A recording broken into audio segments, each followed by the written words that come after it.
death of a man who literally changed the way we live our lives every day.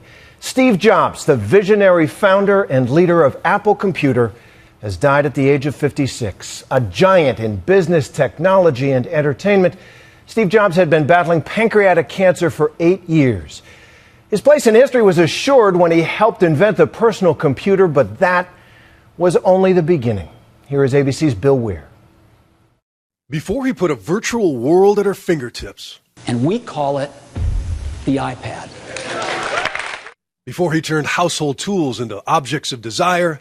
Today, Apple is going to reinvent the phone. Before he changed the way we are entertained. And you can watch it on your iPod. A 20-year-old Steve Jobs launched a revolution from his parents' garage. With buddy Steve Wozniak, they set out to move the power of the computer from the laboratory to your lap.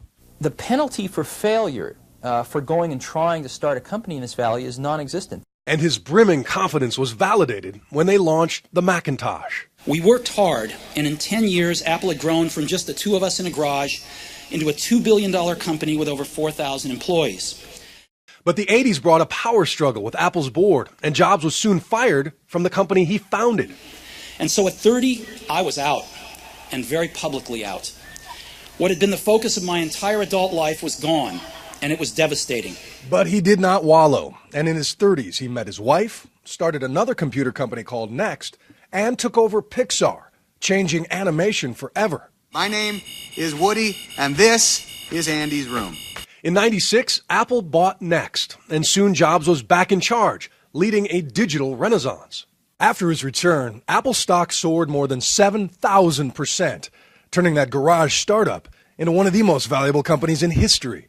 And in a valley of geniuses, his myth grew into Thomas Edison meets Willy Wonka proportions, building anticipation for invention shrouded in secrecy. Are you using that currently as your phone? I haven't been able to because I can't take it out in public. While keeping his life fiercely under wraps. Not even his board knew of his pancreatic cancer. I just wanted to mention this. And he didn't reveal he'd had a liver transplant until after the procedure. I now have the liver of a mid-20s person who died in a car crash. Through life, while his body grew frail, that mind, that drive, never quit. A standing ovation welcomed his surprise appearance at the spring launch of the iPad 2. But then came this letter in August.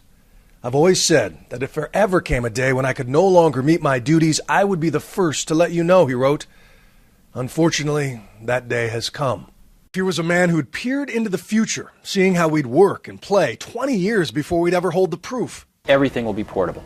People want large color screens that they can put photographs on. People want motion video. And when the body began to fail, he was driven anew by the clock and that burning need to build something great. Remembering that I'll be dead soon is the most important tool I've ever encountered to help me make the big choices in life. Because almost everything, all external expectations, all pride, all fear of embarrassment or failure, these things just fall away in the face of death, leaving only what is truly important. A titan of American business, Steve Jobs was just 56 years old. He leaves behind a wife and 4 children. And just minutes ago, Apple's board of directors issued a statement saying, in part, Steve's brilliance, passion, and energy were the source of countless innovations that enrich and improve all of our lives. The world is immeasurably better because of Steve. We're going to have much more on the life and impact of this remarkable American, Steve Jobs, on a special edition of Nightline. And you can get the latest anytime at abcnews.com. I'm Terry Moran in New York.